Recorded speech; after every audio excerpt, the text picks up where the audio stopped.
Paying staff expenses. Now the staff expenses area is actually in the hub, and all the way through there using the hub people are going to be logging out of pocket expenses, but it's here in the cash book that those expenses are going to land and have to be dealt with.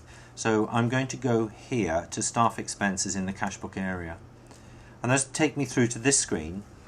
Now we've got, broadly speaking, two kinds of expense categories. We've got staff out-of-pocket expenses, things which they need to be reimbursed for, and we've got company expenses where staff have been out with a company credit card. I'm going to deal in this movie with staff personal out-of-pocket expenses which need to be reimbursed. Now on the left I can see all of the members of staff who've currently got some expense claims with us. If we don't see a member of staff there, it's because they have no outstanding expenses.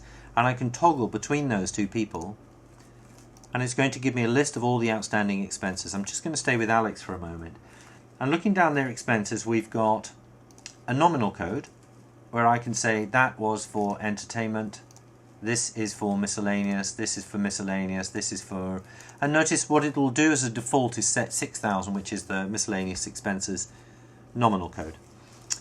Also here I've got how much am I wanting to pay for this. So he spent £175 on lunch for 4 people. Seems reasonable. But what I can, if I want to, reject that amount by saying, okay, I'm not going to take that. Or I can say, yes, I am going to take that, and notice it will just put the amount to pay in.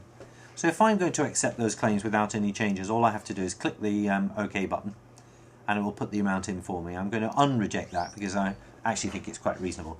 And down at the bottom here it tells me the total amount of the check or the backs payment that I have to make to Alex. Once I've done that and I'm complete, I'm going to post those through, and it's going to basically make a payment like any other payment coming out of the cash book. So I'm going to pay it by backs. It's set a payment reference of the name, etc. It's coming out from my current account, which you can also see is confirmed down here. It's the one that's showing green down here. There's the £507. I'm going to say OK. What it's done is it's brought up an expenses remittance advice for Alex so that I can give him a list of all the things which have been paid for in that check. And that's it. That's paying staff out-of-pocket expenses.